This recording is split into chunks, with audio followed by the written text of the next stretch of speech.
Watch Who?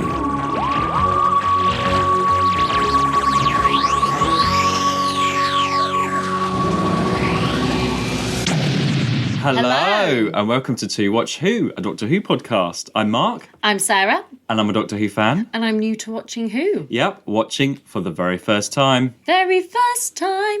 Yay! And it feels a bit like we've had a summer holiday, but we haven't. We've not, no. Because there was an episode last week, but in terms of us recording, it's been a couple of weeks, actually. Yeah, that's because you had a little holiday. Yeah, I suppose.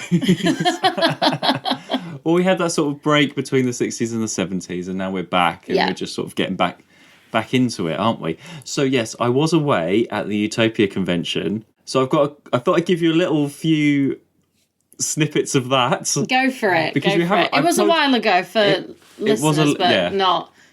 Well, it was for us as well. It was actually a while ago, but we just haven't had a chance to sort of catch up about it. So I'll tell you a few things that are relevant, I suppose. Okay. It was my second meeting with Carol Ann Ford. Lovely. Susan. So obviously last time it was very interesting. Yeah. So, what did she say last time? Remind me. She said, "Say hi to your dad." That was it. So I was like, great, here we go. Opportunity number 2. Yeah. What am I going to say to Carol Ann Ford? So I was thinking maybe I'll talk about Keys of Marinus or something like that. And then I remembered, light bulb moment. Oh, here we go. So a couple of years ago in Doctor Who magazine, right, she said she watches Neighbours. Oh. And she follows Neighbours. Yeah. And I tweeted about it, and Doctor Who magazine printed my tweet saying, "Oh, I'm really glad Carol Ann Ford watches Neighbours." Nice, of course. So I was like, I could ask her about that, because obviously I love Neighbours as well. So there we are, I'm queuing up. Oh, God. And I gave her like a CD for her to sign. And I was like, oh my God, I need to ask her this. So I just went, do you still watch Neighbours? I read somewhere that you that you watched it. And she looked at me and she was like, I haven't seen it for a long time. I was like, okay. And she was like, I did catch it briefly the other day, but everybody's changed so much. I didn't recognise the characters. They've got grown beards and things. I was like, oh, okay. I know who she's referring to in that. And then the conversation sort of stopped, and I just went, oh, because I really love Doctor Who, but I really like Neighbours as well. And she was like, okay. And then I was like, oh, why did I say that? Like, oh yeah, you're great, but actually, I really like Neighbours as well. Like, oh, so that's it. I'm done with Carol now. That's it. Me and Susan, we've had our encounters. I don't think I need any more. Say hi to your dad for me. So now she thinks I'm some like crazy Neighbours fan. Well, you are. Well, yeah, but not like crazy. I mean, and actually thinking about it, it was like about 2 years ago she probably did that interview. So there we are. Funny. So that was a bit of a highlight. And I showed you the picture of, there was this couple there who were cosplaying as Carmaker and the First Doctor. Yes. Oh, that was so sweet. You enjoyed that. From the Aztecs, yeah, so that was cool. I thought you would appreciate that. Yeah, sure. Yeah. Oh, and the other news, okay, I have not mentioned this at all. So I made this Ganiters t-shirt, right? Yeah, which one? I'm going for Ganiters. Yeah. Right, okay. So I made a couple, and I gave one to Joe, who was on our All Stars episode a few weeks ago. He ended up wearing his at the convention. I didn't wear mine in the end, right? So he was going around for a whole day wearing it, and people were like, oh, that's a cool t-shirt and everything. Yeah. Basically, cut a long story short, he posted a picture of him on Twitter with it. So the guy that plays Ganiters, he died a few years ago, right? But his name is Philip Bond, the actor. Right. And his daughter is Samantha Bond. She's like the aunt in Downton Abbey. She's in a lot of different things. Yeah. Right. Anyway, basically, then I got a message on Twitter from Philip Bond's granddaughter saying, me and my mum have seen the t-shirt. We think it's really funny. Where can we get them from? Oh my God. So I messaged her, I was like, I just made them for like fun because we love Ganiters. And I was like, what sizes did you want? And I'm going to send them a couple of Ganiters t-shirts. God. That's so great. Actually, they said they'd get back to me with sizes. They haven't yet, so I need to chase that up. But I will send his family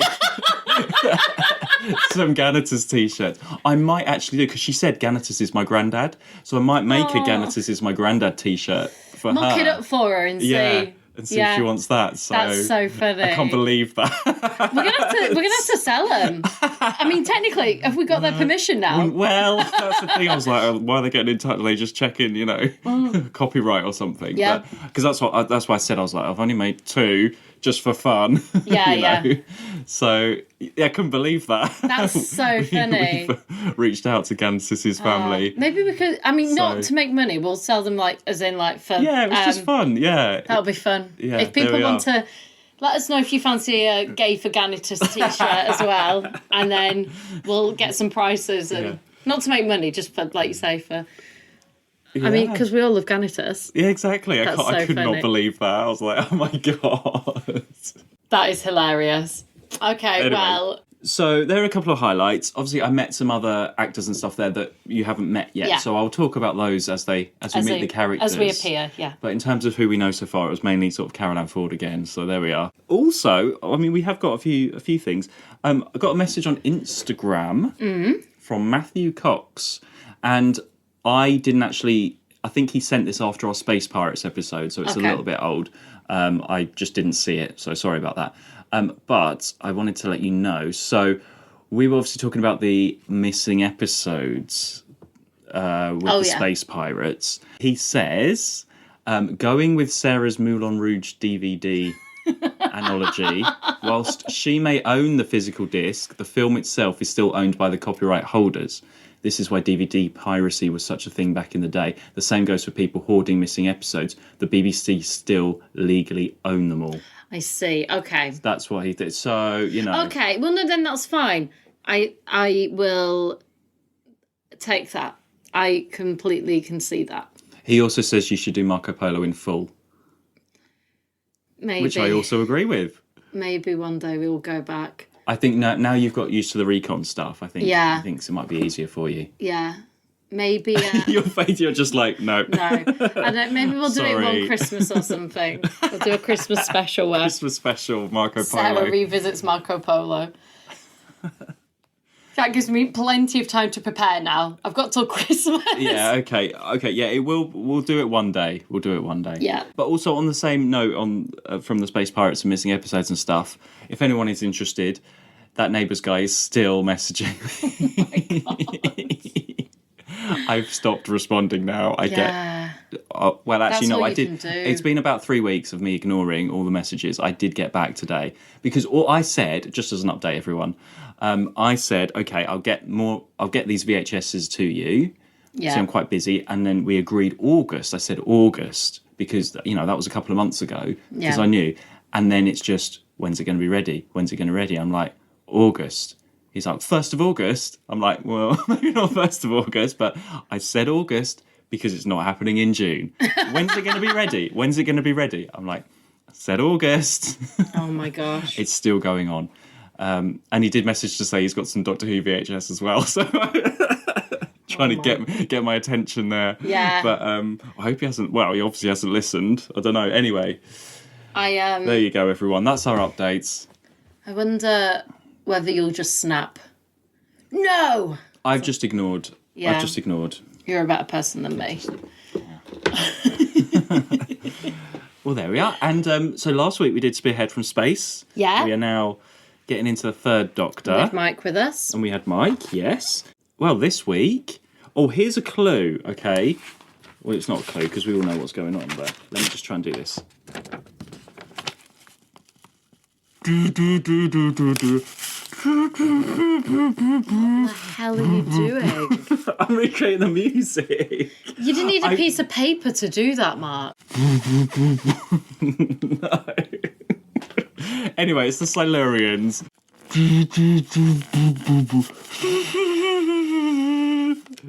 We watched this mainly separately. Yes, we did. Yeah. Yes. Sorry, I don't know. That threw me, that question. I'm sorry. Okay. We did. I did 1 to 3, then I had a break, and I did 4 and 5 all in one day. And then 6 and 7 we watched together. Yeah, we have just watched the last two. With a Brewdog burger. And I'm going to just slowly, because I forgot the intro again, but I'm not going to make a big thing of it. And I'm just going to say, here we are in the caves, underground. And we're just going to go through into the Silurian chamber. So I've got my little device. I don't want to be in the Silurian chamber. Oh, well, we're here now. I've got the It might entry get thing. blown up by We're fine. We've got 7 episodes before we get blown up. Okay. Well, I thought it'd be nice and cool down here because we've had a bit of a heat wave. No, it's hot in the Silurian chamber. They're reptiles. I forgot about that. It's the last place I want to be. We're in like a heat wave.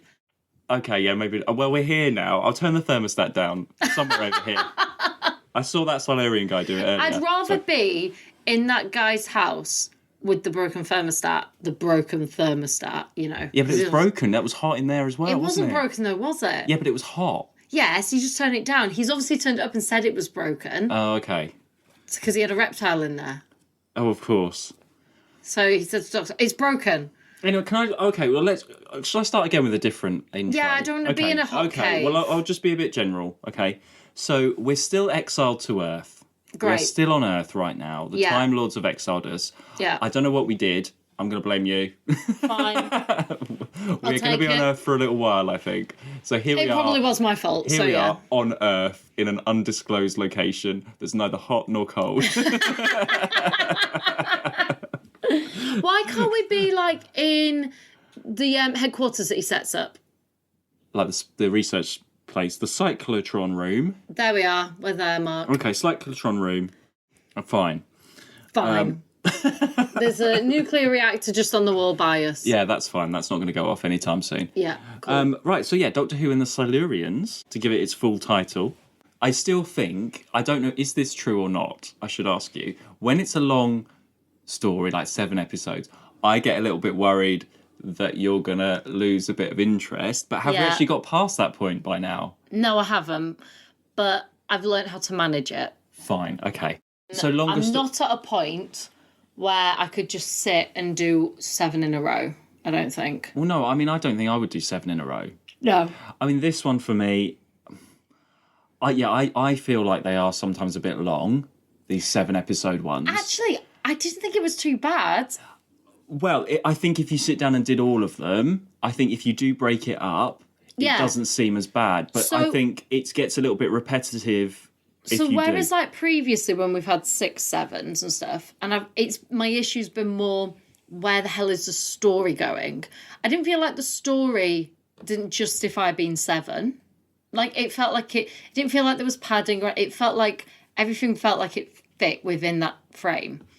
But there's very few things that I can watch 7 of in a row.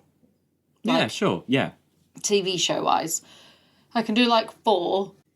7's a lot, and I think the way that I've come to work with it is okay. Well, 3, sometimes 4, I can do in one sitting, and then I can finish off the rest.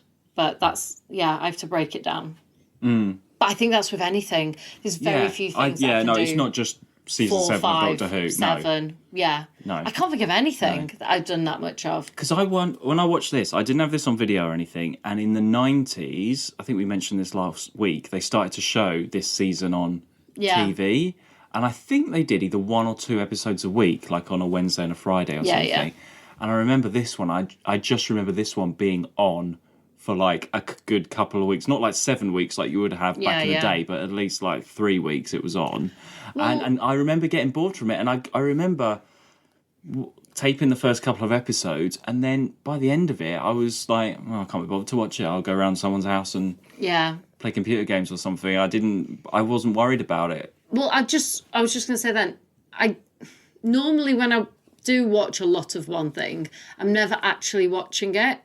So, for example, something like Friends is probably something that I could put on TV all day, but I'm not watching it all day. I might be doing other stuff, but I know it so well that I don't need to sit and watch it. Does that make sense? Like or Gilmore Girls. Yeah, Gilmore Girls is the hour-long episodes. I've probably done 7 in a day at one point, but because I've watched it already, I can watch it, and I can also go and do like make my tea at the same time. Whereas for this, because everything's the first time for me, having to like, very first time, I was waiting for that. I have to concentrate. So also that's tiring. When you're trying to soak it in and remember, and it's not just like, okay, and I sit and watch, but you've got to try and remember names and little details. Like it's a lot. I suppose that's the difference, because I've watched these eventually. I've watched these a lot of times, so me going over them now, I take some notes, but I generally do know it anyway. So I can have that sort of background time with it. Yeah, exactly. And you can also, I think, you can switch off. Like, if you miss like a minute or so, where your brain just switches off for a mental break, that's okay. I can't. Yeah. Because I've got to sit here and talk about it. Yeah, okay. Well, let's do that then. Yeah, let's get in. So, part 1. Yeah. We start off with some caves. Yeah. Some guys caving, and we see this dinosaur thing. And then you've got the Doctor working on Bessie, which is his car. Yes, I saw that, yeah. So it's very, like I think you said earlier, it's very different. It doesn't feel like Doctor Who. Yeah, I almost... That we've had so far. If I put this on, I wouldn't necessarily think this was Doctor Who. Okay, so you're still getting used to him being on Earth. I mean, I know this is only like the second one. So like obviously Spear from Space was so very different. Do you know what? It's interesting. I have accepted him as a Doctor. I don't think he's as good as Troughton so far, but whereas previously I really struggled to adjust, I've very much accepted that he is a Doctor now. We've not once seen the TARDIS. Well, no, we've gone it's 7 episodes but they haven't even gone in it. Well, it's out of action. There's no point. Yeah, but surely he can like why couldn't he start in it and come out or something? Do you know what I mean? Like a reminder that this is this show. It is, yeah, it's very different, because isn't every it? episode of Doctor Who starts with the TARDIS. Well, it starts with Bessie now. It starts with Bessie now. It starts with Bessie, and then the Brigadier saying, this is mission of the week. This is happening. There's something happening on Wenley Moor. It just feels like it could be some sort of detective show. Do you know what I put down as I was watching episode 1 and 2? A bit sort of like Jonathan Creek type thing, isn't it? I completely feel that. There's a little team, Brigadier, Liz and the Doctor, and something happens and they have to go off and investigate, and the Doctor's always looking at things in a different way to everybody else. Absolutely, yeah. That's all it is. But that's a good thing about all of Doctor Who, and what you'll find as we go through it every couple of years, 5 or 6 years or something, it does completely change. Yeah. Yeah. And it's the same show but different. I don't know, maybe because it's on Earth as well. I don't know, but okay. Yeah. Well, Liz, I noticed she's already in a short skirt. Clothes watch number 1. Didn't take After long. the other, it didn't take long, did it? No. So they go off to this research station, and we've got Dr. Lawrence, Dr. Quinn, Major Baker. So we meet our cast of the week. Yeah. I thought there was a lot of extras going around, sciencey people in the background. You've got all the unit soldiers. Like, I feel like there's a bigger cast than we've had before in this. But that said, it also still felt like it was in the studio. Well, it is, yeah. Yeah, but that's how I know Doctor Who. Does that, like... Oh, yeah, it still I don't think of hasn't it as, changed. like, location. Yeah. When I think of last week's, which was just, like, everywhere, and it felt like a movie, this week feels like we're back to those 60s days. Yeah. And we are, yeah, just in colour with a different Doctor. Yeah. On Earth. So the mystery kind of starts. This technician who got attacked in the caves, he's drawing these cave paintings, and the Doctor's like, it was some kind of fear. What's made him like this? Some kind of fear. It's absolutely incredible. It's thrown his mind back millions of years. Well, you get a sort of a clue of what's going on. So there's Dr. Quinn and that lady scientist. Sorry, I've forgotten your name right now. You feel like there's something going on that they're not telling people. And I'm like, but they say, don't they? They say something like, we've got to keep that quiet up. Yeah. They say it's not with unit around. They do say something, don't they? That you're like, Yeah, so they're dodgy couple of the week. Yeah. I think that they could go up for couple of the decade, possibly, at some point. They're not a couple. Well, I don't know. They're a couple in my mind. In Mark's mind, they're a couple. They're added to the list. But many things... Oh, my God. I should keep a list as we go along, so when we get to the end of the season, it's a bit easier to go through. Yeah, you probably should, yeah. but... We don't. I noticed there's a very nice 70s coffee machine in the boardroom. Yeah. It looks rather nice, little filter coffee Yeah. machine. Oh, what have I got here? I've just written beardy guy was a surprise, which I think there was a scientist with a beard, and he started to go, like, there's something affecting people, and even Liz feels a bit funny in that room. There's something Which going is on, which doesn't really interesting, explain it eventually. No, it doesn't really there go is anywhere. no explanation for that at all. It's not like, okay, I'm jumping ahead. It's not like they've got the plague. Not yet, no. And it's not like the things are there. I got it as like there's some kind of psychic energy. Because actually, okay, yeah, going ahead, these people see the Silurians or the dinosaur or whatever, Yeah. and they go a bit, they're all like traumatized, aren't they? And then suddenly they drawing these cave paintings. I think it's supposed to be saying it's because the Silurians are from a time before humans. Yeah, and is it bringing out a sort of what's the word? Bringing out the what's the word? I don't know where you're Like going with Neanderthal nature of humans and making them go back to be cave. I didn't really understand. Yeah, I didn't did it get not that explain why they ended up drawing cave paintings? Well, I thought that it was he's so scared he can't use words, so he's drawing. Yeah, but why draw like a cave person? I don't know. Yeah. I didn't see it as, I think like as in like he's gone on. I didn't see it as going back in time in terms of time. Yeah. I saw it as in like human time, as in to a child. Oh, okay. So you know how I was children thinking draw like, on walls? I don't know, like race memory. I was thinking Or of pillars. Children Yeah. draw on pillars on walls. children draw on pillars quite a lot. We've had that experience at work. Sarah got very annoyed when some children drew on the pillars at work in like red crayon. She was not happy. It was like a Sharpie. It wasn't a crayon. It's like, what's this child doing? The parent was just there watching them do it. Arses. Anyway, get it off. Yeah, so children. I saw it more as in like from fear. He's reverted back to like a child and like can't communicate, and he's like expressing through. But he's obviously still an adult, so maybe he's not drawing like a child because he's a grown up. But he's reverted back to like talking like a child and acting and scared and not communicating and stuff like that. That's how I saw it. It doesn't really make that much sense. It makes no sense. It makes no sense, but it's an intriguing way to begin the story. If there's something going on. So then we don't really see this dinosaur thing, but we don't see the Silurians for a while. One of the Silurians is shot, and then we just see its point of view for a very long time. Which is cool. That is a really good way of doing it, isn't it? Yeah, it's really cool. Because you don't see it. Yeah. You see hands, you see bits, but you don't see it, so that's quite cool. And then you know that Quinn knows something. We have the kazoo music, like I mentioned before. The music is awful. The music is terrible. I'm so glad you agree with me.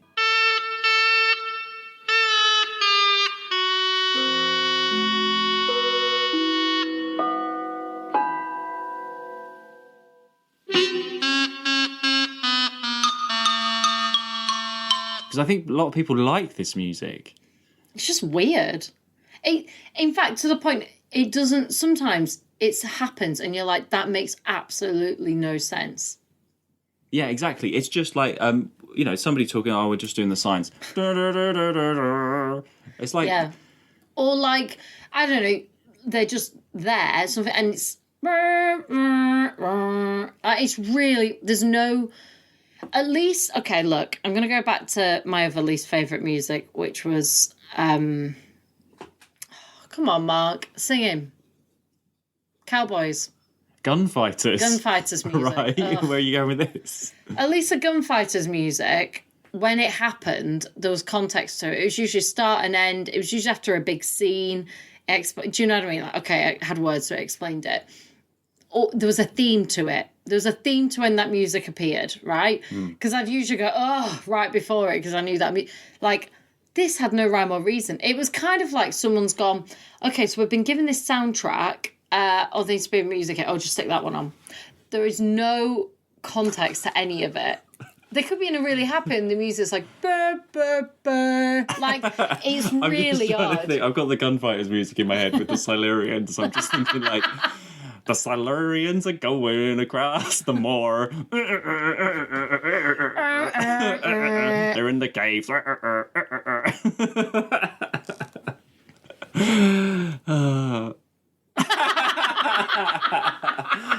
do I always sing? I should not sing. You need to stop me singing. Oh, Mark, why would I do that? Why would I do that? Well, Quinn, we see, knows where the Silurians are, and they give him a little homing device to track down the injured Silurian. And that's when... So the Silurian finds refuge in this barn, right? Yeah. I thought we were going to have another old couple again that I was going to fall in love with. It's farmer and wife of the week again, isn't it? Oh, imagine Only brief, though. It's not as good as the other ones. It's so brief. But Megan, whoever last week, in Spearhead from Space. But imagine if those guys from Spearhead from Space, they've just recovered from that, and then she finds the Silurian. They just do this running joke. Every week, farmer and his wife finds the alien in their house. The same ones. Same poacher. You are getting the same things, country and the country. And they're like, right, we've moved out to this part of the country now. No more weird things. Right, okay, I'm gonna go out, love. Don't you go poaching? I won't. Oh, it's happened again. Oh no! Oh my God. Yeah, they should be in every week. And we get a country hospital again later on. You're getting the same things already, actually. Yeah. Well, apparently, the UK is just all country, isn't it? So. Or London. Suppose, like London. Or London or country. Or farmer's wife with a headscarf. But then Liz is attacked in the barn. Do you know what she is? She just gets on with it. That's what I like about Liz. I like she Liz. is attacked, and the doctor's like, "Are you okay? What did you see?" And she's like, "Right, we need to sort this out." And she's injured. Like, farmer's wife can't even speak. I was thinking that farmer's wife. I thought that Liz was going to be like out for an episode, just like recovering. Yeah, you see, if that was the 60s, if that They'd was have been like holiday time. Yeah, exactly. That would be perfect. If that was like Barbara or someone, they would be out of it. They'd be like, she needs to rest. She'll tell us when she comes round. Yeah. What do you like? She was fine. I love Liz. I think she's great. And she's a really good compliment to, well, not only the Doctor but the Brigadier. As a three, they work really well. In the way that she works well with the Brigadier and she works well with the Doctor, but the Doctor and just the Brigadier wouldn't work. Well, no, because they do have a funny relationship, don't they? Where the Brigadier doesn't really understand where the Doctor's coming from. Like, he's got the Doctor there. He knows he needs the Doctor to work out all this stuff that's going on. Yeah. But the Brigadier's default is to be like army and not actually listen to the Doctor. Yeah, yeah. Which is where the conflict is, and Liz is sort of the middle ground. The middle of but she's a really good middle ground, because she could have been like, and again, we're jumping ahead a little, but you said there's a point when she's explaining to the Brigadier, i.e. the audience, what's going on, because she's the scientist. So she's so key and useful for that. Like, that's why you need her. It's really smart. And she's like a strong, independent woman, and I'm all for it. Great, yes. We love Liz. I could imagine her being Rapunzel. Rapunzel? What? Yeah, like, as in... Oh, the attitude. Yeah. Right, I was going to say, like, what are you talking about? No, it's the heat. No. I mean, she's... But that actress, in the way she plays it, I could imagine her playing Rapunzel. Like, sort of, she's very matter-of-fact and very... She gets a bit frustrated, though. Yeah. I don't think she's had to make the tea or anything, from what I remember. Not yet. Not yet. No. I don't think so. We get helicopter time then, because they're searching on the moor. Quinn is like, "Oh, I'm not going on the moor. I'm going home." But then he parks up in the middle of the moor and waves at the helicopter going past. And they're like, "Oh yeah, we saw Quinn. He's lying where he is." It's like, don't go out in the middle of the moor where they're all searching. Because I know he's searching for the thing. And this is a point, though, where the Brigadier is a bit useless. Because the Doctor said, like, I think something's on. And he's like, I'd leave him. I'm not interested in him. And then they've gone, he's lying where he keeps on lying where he is. At that point, I'd be like, okay, let's keep an eye on him. Yeah, I suppose they'd... Because he's the Doctor at the science thing, they don't really... question. I think the Doctor knows. Yeah, and he keeps saying it. It's not like the Doctor's not telling him. Yeah. I'd have been like, we'll put a man on him. Yeah, exactly. To check where he's going. Something like that, you know? There's too many people down the caves. He's just bothered about the caves. And you've got Major Baker, who is the security guy. Yeah. I mean, you always have this. I mean, what we haven't got in the 60s, where they go into alien planets and stuff, is who are you? You're a spy, you're a prisoner, what are you doing on this planet? With the Doctor and Liz being with UNIT, they cut out all that red tape and they're allowed to go wherever they want and do pretty much what they want, apart from when they come up against the people like Major Baker or Quinn or Dr. Lawrence, who are like, this is my facility, what are you doing here? I think it's about respect, though. That's what we've replaced it with. Yeah. So Major Baker's like, I'm the security guy, this is what we should be doing. Yeah. I put Major Baker fancies Liz because they have quite a few moments. I don't. He seems keen on her. Why am I reading this into I did not spot that at all. Other than I think because Liz is in charge of personnel. Anyway, they had a few moments. I thought because she visits him in hospital. Well, yeah, because she's in charge of personnel. Oh, okay. I don't know. I felt he was a bit like maybe. Anyway. Okay. I need to find a name. The scientist lady. I'm so sorry, I haven't got her name. I want to say Miss Dawson or something. I haven't got a clue. I'm terrible with the one that I said's going out with Quinn, who's got the house and the Silurian. Yeah. I've put, like, with Quinn, she's sort of keeping his secret, and then I've put here, she's like, oh shit, Quinn, you are crazy. You are on the slider. She realises, but she realises too late, and then he gets killed by the... Yeah. But it might kill you. It's already killed that farmer. That creature in there is a scientist. With the knowledge it can give me, I can... It won't give you anything. Unless I get it back to the caves, it will die. And I won't take it back until it tells me what I want to know. That's when she goes to the house and he's got the thermostat broken. Yeah, the thermostat thing. I like the Doctor sort of going in there and... He knows. He knows, doesn't he? And But he doesn't aggravate, but then at the end he's like, I know.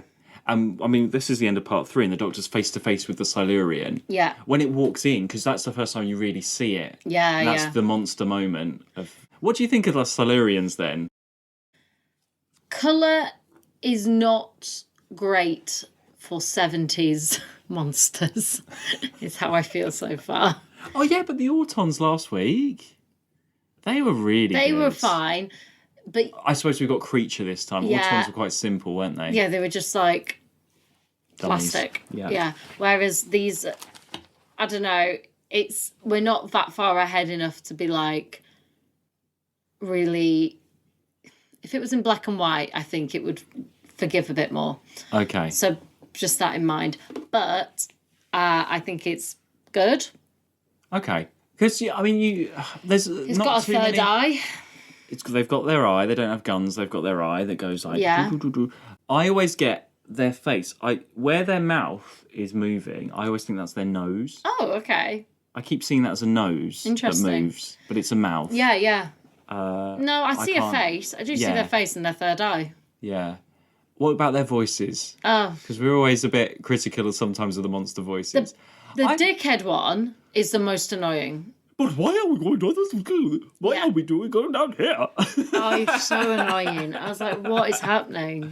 I don't know. It's a different voice. We haven't had it before. It's not like a monoid. It could be like that. I will not tell you anything. The creature is becoming aggressive again. I will force it to answer. You can distinguish between them because their voices are different. But that one in particular, I was like, if I was one of the other guys, I'd be like, I don't want you being the bloody... You're so annoying. His voice is really like... You know, the leader one is very like...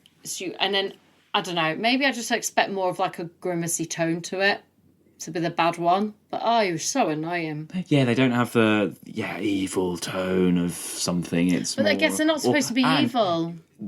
Well, they're not. But reptilian, they could have gone down the Ice Warriors route and been all... Glad they didn't. Like that. Yeah. But Ice Warriors are from the moon. These are from Earth. Like, the Ice Warriors like cold. These guys like hot. Yeah. So they're like this. I don't know. It's odd. I mean, it's just that one. There's only one that annoys me. So they're not probably like a memorable monster for you No. so far? No, okay. I keep forgetting what they're called. Silurians. Yeah, you're going to have to keep telling me that. Okay. And it's the name of the episode. They're not like an invading monster. I mean, they were there first. That's a good concept. And they're waking up. But then they release... Oh, it is Miss Dawson. Sorry, I'm just looking at my notes. Miss Dawson. The Doctor and Liz go tunnelling to see them. There's a lot of up and down in these caves, isn't there? There is, yeah.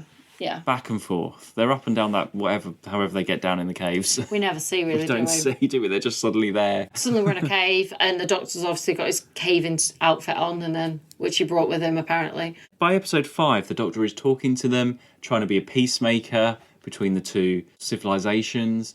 That's a very Doctor moral thing to do. It is, yeah. And it shows what this Doctor's like. And also, that's why I said they're not like trying to take over, they're just trying to exist. That's the difference, apart from the badass one, who's like a dick. But generally, they're just trying to live rather than dominate. And you're always going to get a dick. Yeah, of course you are. Otherwise, you're going to get the dick Silurian, and then you've got Dr. Lawrence, who's like, this is my to be honest, facility. Otherwise, it would have been the Brigadier being the dick. He'd have just been like, well, no, like, so we can't have him be a complete... We have to justify his dick action. Yeah.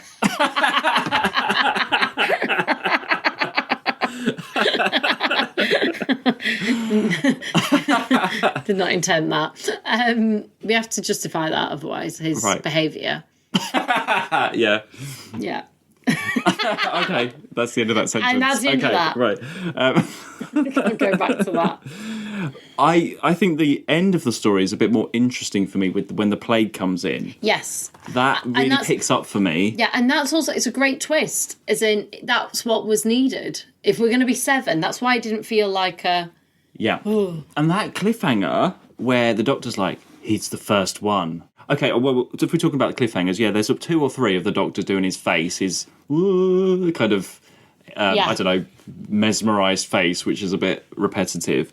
But other than that, you've got, this is the first one, Is he dead? Yes. The first one. Is a really... Is that what it was? I thought it was, you're ill, and then you see the plague. I didn't realise that was the line. Well, Major Baker... Because he says it... They're driving up in Bessie, yeah, and then he falls down, and then the Doctor checks his pulse and stuff. But we see that at the start of episode 6. That's the recap. Oh, right, okay. Yeah. That's what I just wanted to check. And he's like, the first one, and then it cuts. Yeah. And it's like, it's not like an action moment or anything, it's just shit's going down kind of thing. Yeah, and it's great. It's really good. And now we're going to talk about COVID, aren't we? Well, you can't help but have these parallels, can you? No. I mean, last time we did a parallel to COVID, it was the Ark. But this makes the Ark look like nothing, doesn't it? I know. Well, this feels more in keeping with COVID. It's because it's on Earth, isn't it? It's on Earth. And, we're going through a pandemic, so this is what we know. Gosh, imagine if we'd started this, 2 years ago. We never would have talked about, if this was in a real-life pandemic. It would be fantasy. And it is. It is. Well, that's kind of the point. This plague that's spreading, it's fantasy. It's Doctor Who, it's fantasy. But our reality right now that we're living in with COVID, so we were going, they need to be isolating them. Yeah, exactly. Well, that's the thing, because the Brigadier gets out the gun, and I was like, that's a bit harsh. And then I said to you, well, they were doing that in China and stuff like that. Yeah. So it's funny how that made in the 70s is now so relevant still. And that's a good thing that Doctor Who does. Or just television and sci-fi in general. It makes you think about these things. Because maybe, back then, I suppose it could have been a threat or something, but it was so... this whole, with the COVID or the plague, it could happen at any time. You're seeing it just happens to happen because I said to you, I remember... Could have happened back then. Really early COVID, I was walking through, March, April time, when it was a really new thing. And I was walking through town, and I was feeling, hot. And then I started, feeling out of breath. And obviously, I wasn't out of breath. I was just a bit warm. And then because being out of breath was also a symptom, breathlessness, I then sort of convinced myself I had COVID. And I rang my boyfriend at the time. I was like, I think I've got COVID. And he was like, what? I was like, I'm in town and I'm hot and I'm really struggling breathing. I feel really breathless walking. He was like, okay, I was like, I can't go near people. I need to get out of town. What if I've got COVID? And this is when you couldn't even test or anything, you know. And I didn't. Short version, I didn't. By the time I got home, I was like, yeah, I'm fine. I was just a bit hot in town. But you sort of, because it was this new thing, and all we were hearing about were people in hospital, like you suddenly panic, and I was like, oh, if I've got it and I'm in the middle of the town, I spread it to people, oh, I need to get out. You know, his whole thing, and then I panicked myself.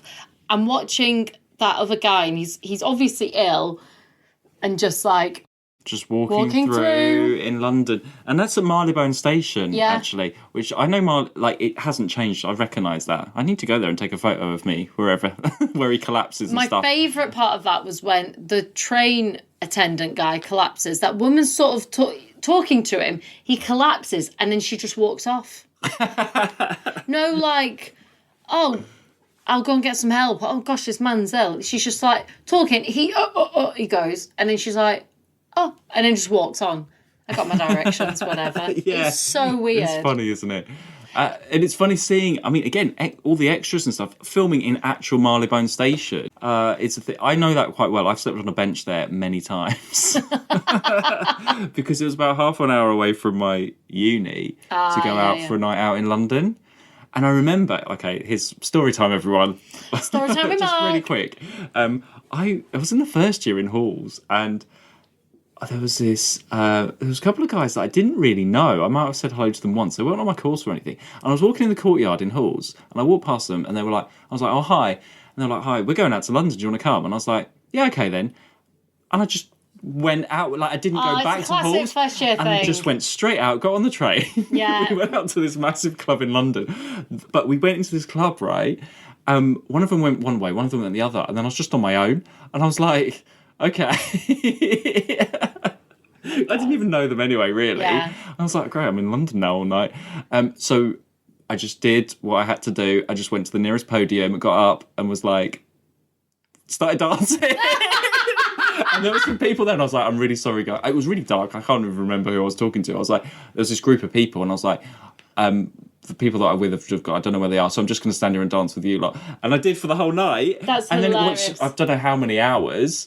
And then I remember looking down, and I saw them, and I got down. They were like, oh, we're going now. Let's go. And I was like, okay. And then we went, and then we got cooked breakfast, and then we slept on this bench back to Marylebone. I didn't really speak to them much. I spoke to them like once or twice in the whole year. It was really odd. That's what you did in first year, though. First year was like, because you were in halls and people, you're just like, yeah, sure. Do you want to do this? Yeah, okay. Yeah. I'll just go off with you. Like, I was literally on my way back to my room to do something. I left everything on and just ended up going to London. That's so funny. I've done that a few times. Classic Mark. But I just remember when I see Marylebone, I'm like, I've collapsed there. Anyway, what were we talking about? Oh yeah, so the Doctor Who. So we've got sort of COVID in one episode, basically. Yeah. And there's. Did you think the bit of them trying to find the cure or the vaccine and all that? Well, we were like, I said to you, I was like, they have not, that vaccine, whatever they're doing, has not gone through testing because, like, we know that it needs to go through at least 3 stages of testing before it can be produced for mass. Like, who are the It's a major emergency, and also... What was COVID, Mark? And no gloves when they're doing all this stuff. But I'll allow that because the 60s was different. I trust Liz Shaw with anything. She can make whatever she wants and inject it into me. It's fine. God. If Liz made it, I'm 100% like safe with it, I think. It's funny because as we're talking about this, there's an anti-vax There is protest. an anti-vax protest happening right now, and I said we should just screen episode 6 of the Silurians in town right now to show all the anti-vaxxers what could happen. Doctor Who, he's pro-vax. He is, and he's having a go at Liz. Yeah, Liz is having a go at the doctor, being like, you need to have the vaccine. And he's like, yep, and then we see him get injected. And then we have Dr. Lawrence is the anti-vaxxer, isn't he? Yeah. And then Liz is like, fuck yeah, like, sorry, I haven't sworn so much on here before. Mark never swears. I never swear, I don't know what's happened. Sorry, what's that burger I had earlier? You can see her frustration.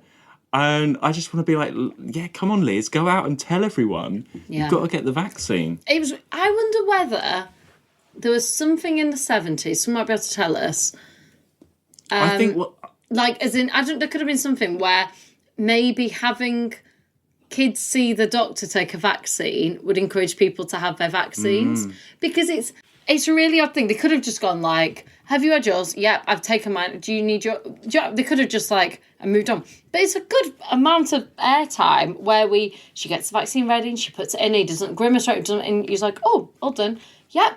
Like, it's a whole thing. And I wonder whether there was something maybe around that time where they were like, let's show the positives for kids I don't the doctor. know. Yeah, I don't know. Take the vaccine. That's so funny. You know, like when, again, COVID, when everyone was doing their washing hand videos. Completely thinking about different things there.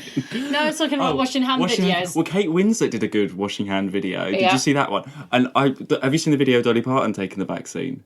No, I don't think I have. Oh, that's so good. She's like, vaccine. Because she paid for it. She helped develop it.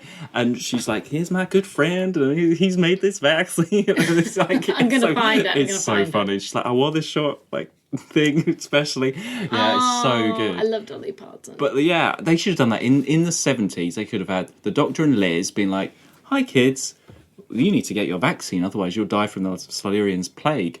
Or something. I just wonder whether there was something at the time. You have to have your... What do they have? Polio? I don't know. Or measles or whatever. Yeah. I wonder developed whether... by the doctor and Liz. Get your measles vaccine. But then you have to show how difficult it is to sort out, and it's the threat. Well, yeah, and also it kind of needed to be because they can't just be like, oh, here we are, here's a vaccine.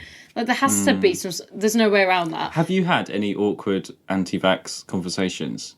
Yes. Because when I got my haircut the other day, I was saying, like, I know someone that's, like, not bothered about having it. No, really, just doesn't want it. The guy, the other barber, is like, he hasn't had it, he doesn't want it. I was a bit awkward because I'd just been, like, having a let's go at being like, why don't you just do it? Like, if you're not that bothered, just do it. And they're like, well, we shouldn't be forced to do it and stuff. I feel like that conversation is going to be ramping up. Yeah. It's interesting because I had my first one and my mum didn't want me to have my second. My mum's a nurse. Oh, right. Why not? Because I had the Oxford one and then they brought in that they weren't going to do it for 30s and unders. And I was 30 at the time. And she was like, they brought it in because of the side effects. So I don't want you to have the second one. Because I was like, I've already had it. I can't, like, there's no evidence. Too late. I've done it. And because obviously it was the epilepsy, I had it early on. And it's interesting because my mum, we've had a lot of talks about it. My mum was during the 60s, actually, and 70s. And she was a nurse and stuff. And when you were tested, they did a lot of testing on people. And... people have been really ill, like as in even a few years later ill, and they've put it back to that testing and stuff. And my mum said like she worked at a GP's briefly, and he'd obviously been given like encouraged to like get people to try this thing, so he gave it to her, and she was really ill, and he like was really sorry. He was like, I didn't know it was going to do that, like I wasn't told, that sort of thing. Now obviously now things are very different though, like, you know.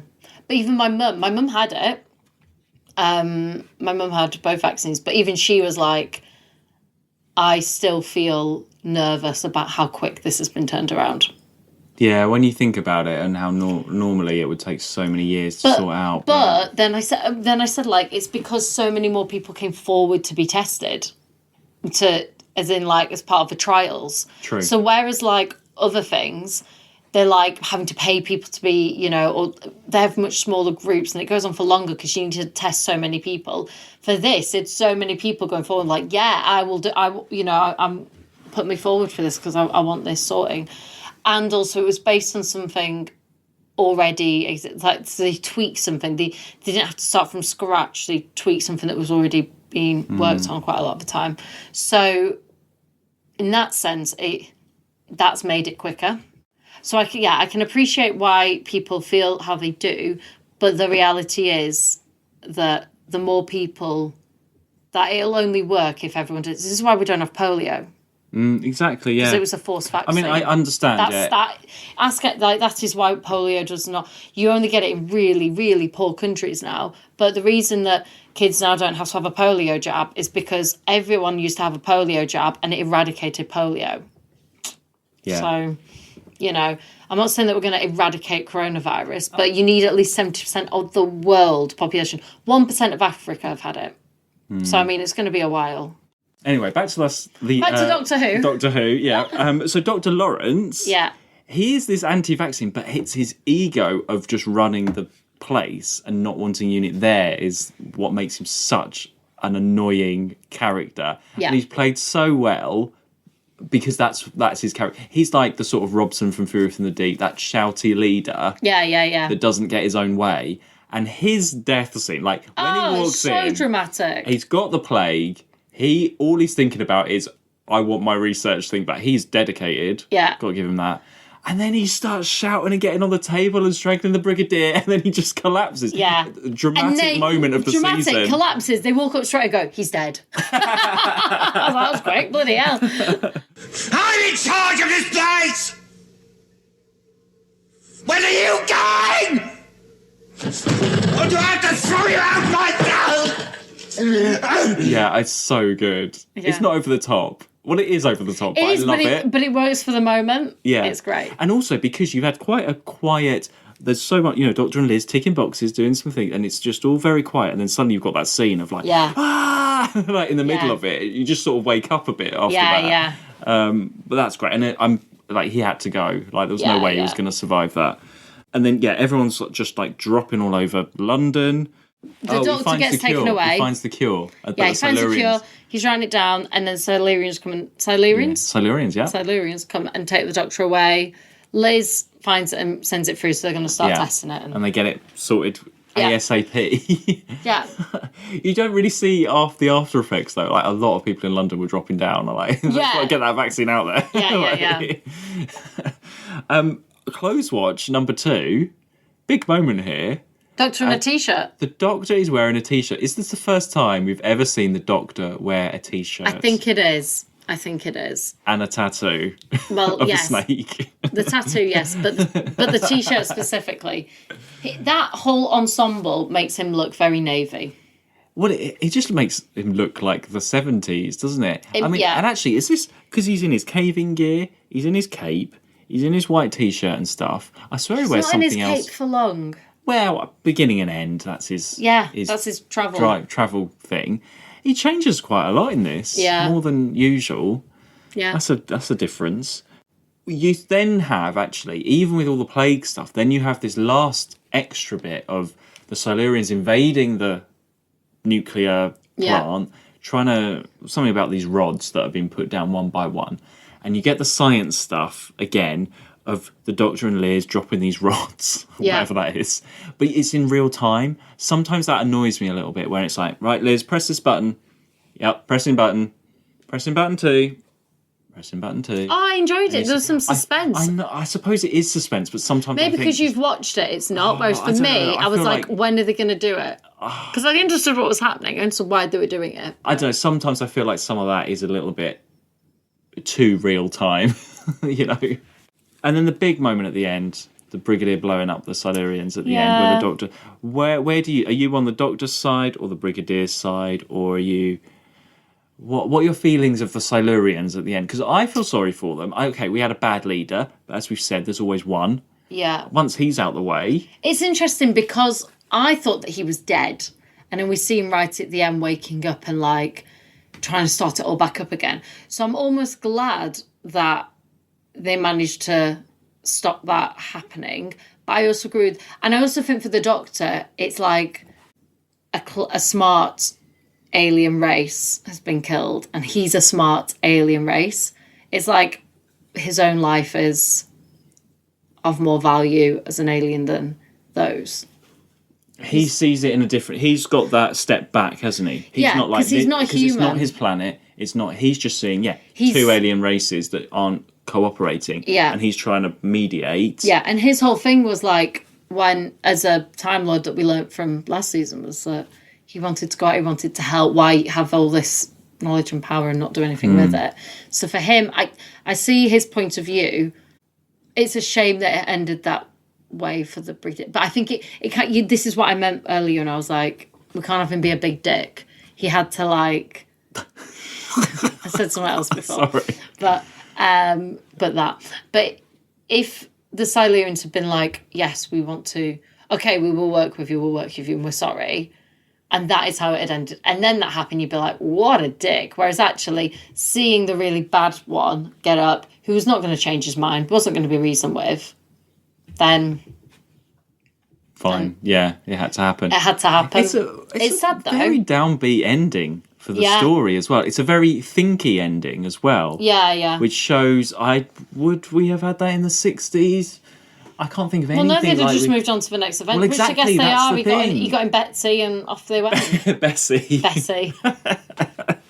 that's the thing. I think that's different because in the 60s, it'll be like, oh, grandfather, I've just pressed this button. Wah! Yeah. And then you're on to the next one. But here, it's like there's a moment We have and we had think. some, though. And we... What? What was the one you liked? The 12-part one? Dalek's Master. Oh, that was when Sarah Kingdom died. Yeah, but stuff happened outside they were in the TARDIS. Oh, yeah, and all watching... the Daleks died, and he was like, oh, it's a terrible waste, and yeah, too many people have died. Yeah, I suppose that's the nearest thing. Yeah.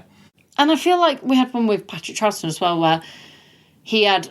And it's usually when they're back in the TARDIS, and they're about to leave, and they look out and see, and things haven't gone as they expected or as they thought, and it's... That's sad. It's usually those moments. Another one would be when we got, what's her name, Katerina on board.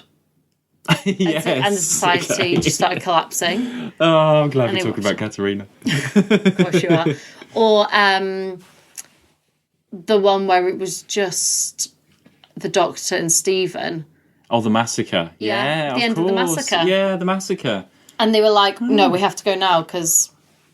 Wow. This is all your knowledge. This is amazing. I know. You're like Mark's telling like, me. they've not had this before. And I'm like, well, actually.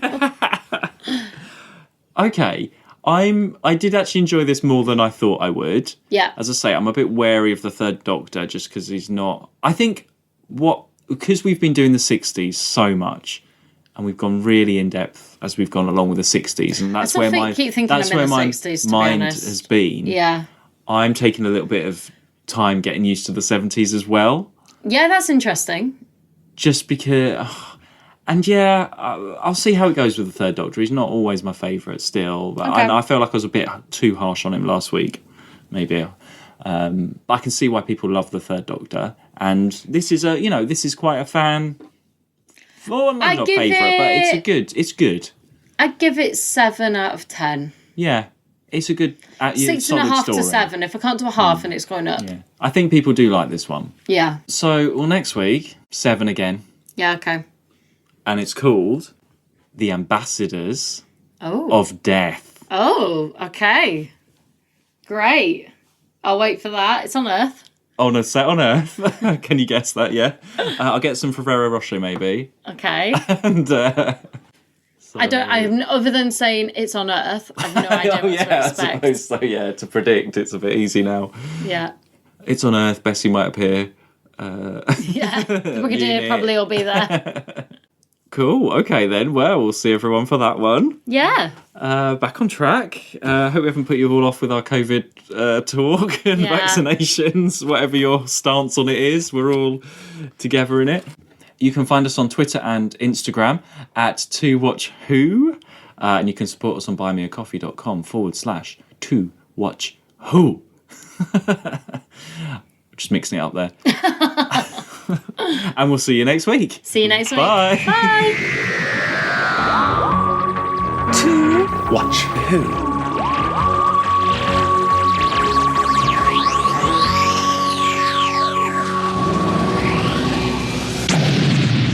Here, Liz, come and sit on this.